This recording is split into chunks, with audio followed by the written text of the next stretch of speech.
When I lost my job, I joined the ranks of thousands of people who were hit by the economic downturn. I wanted to learn how they were coping, and I decided to join friends on a cross-country road trip.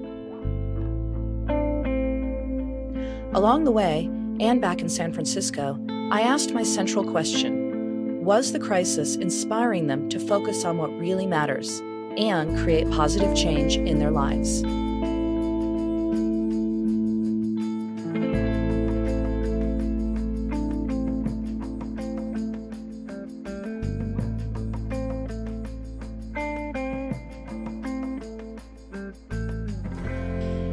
In my last job, I worked for a company called Success Factors, and I was an online marketing manager there for about a year and a half. I actually hadn't seen my boss in over 2 months because she does field marketing events and she travels tons, so I hadn't seen her in a while. So I get in at my desk, 9, get a cup of coffee, settling in for the day. She comes in and says, "Oh, can I see you in the office?" And I said, "Oh, okay." So I go in there, I sit down with her. She shuts the door. And she says, "I'm really sorry I have to do this. We here in the technology bubble thought that it wouldn't affect us, but I've spoken to management and they've let me know that your job is no longer needed." When I first heard that Kim lost her job, it was a phone call when I was on the train on the way down to work, and I immediately just got off the next stop, got back on, and went north again. And with the intention of we have to now have a sit down, have a life planning strategy. I was in shock. I immediately worried, what am I gonna do? Where's my next paycheck coming from? What am I gonna do? I've got to pay rent, I've got groceries, I've got credit card bills. Where's this money gonna come from? I started sending out my resume. I started looking heavily for 2 months. And after a while, once you start getting responses, it's very disheartening. You just don't want to do it anymore. You figure, what's the point?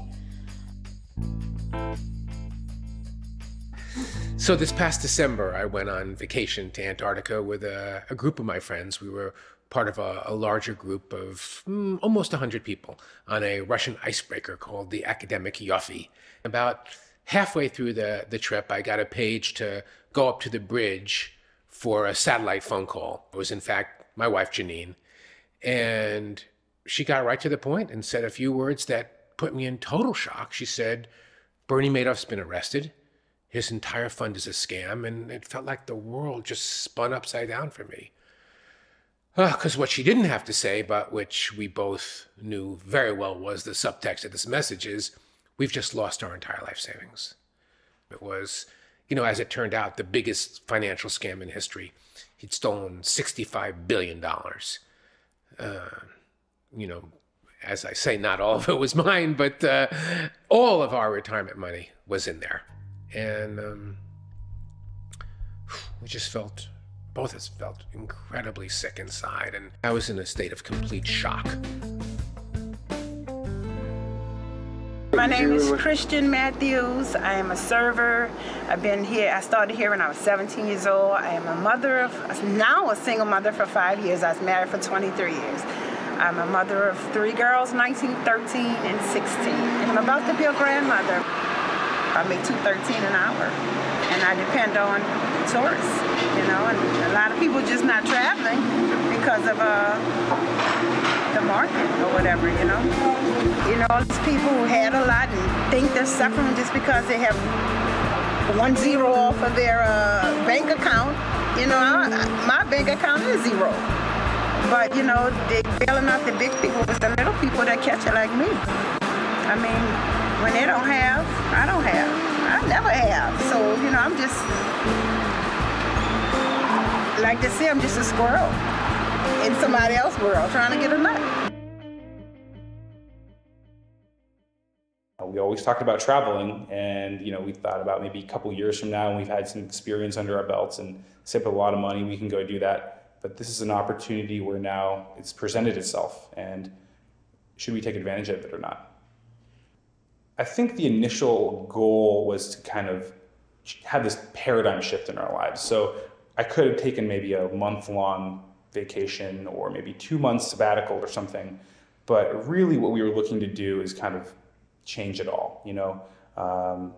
This is we won't have another chance to do this. You know, if I take a 2-month sabbatical, we go on vacation, we'd have a great time. But then we come back to the same life that we left, and Kim would have to find a job again.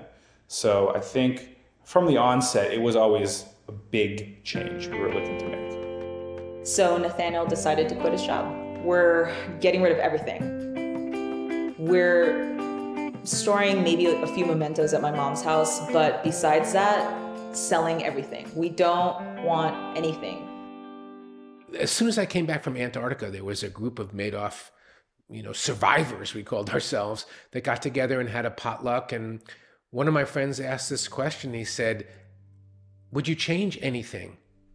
And of course, at that time, I thought, yeah, of course. I mean, what's positive about this? I mean, I could see some positive things, but 2 of my friends that first day said, "You know what? I wouldn't change a thing.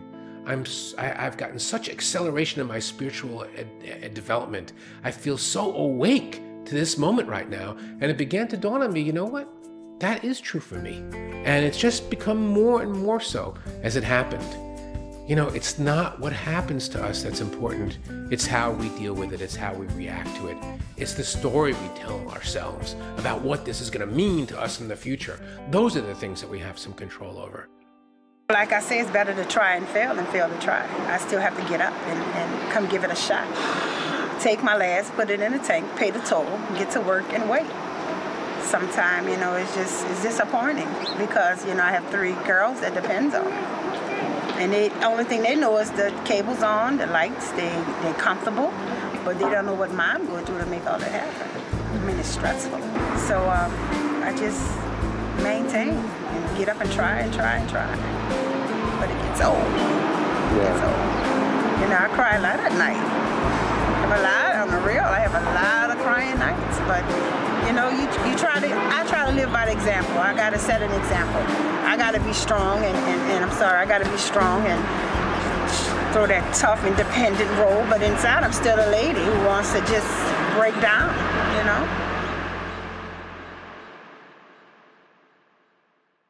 The next year is going to be absolutely insane. It's actually going to be 15 months. So we're leaving tomorrow. We're doing a little bit of Europe. We're going to London, Morocco, Italy. We're doing Asia, Southeast Asia, Australia, New Zealand, and then coming up through South America. I don't know how or even if we're going to return. The things that mattered before, getting the house, filling it with furniture, doing this typical American dream progression. I don't know if I really want that dream anymore. I have no idea what the future's going to hold, but I know that I don't think I necessarily want what I wanted before. My vision is things are going to pick up. God is good. Things is going to turn around. Mardi Gras is coming now, and I'm going to make a whole lot of money. And things are going to get better. There's always a better way. There's always a light. You can't give up. In some ways, Janine and I were really lucky because we can still keep working. And we're very passionate about our work. We're excited about our work. She's a writer, I'm a speaker. But what's wonderful for Janine and me is it's kind of unleashed a real creative outlet for both of us. Janine is doing a book with the Viking Penguin called Losing Everything, and I've been doing my talk called What Bernie Madoff Couldn't Steal From Me. So this is a chance for me to tell a story of kind of losing everything all at once, but paint a picture and actually show some concrete steps to people of what are you going to do when this happens to you, because it is going to happen to you, and that life doesn't end then. That we can, even in the face of huge losses, we can live a life of optimism, of connection with other people, of love and joy and celebration.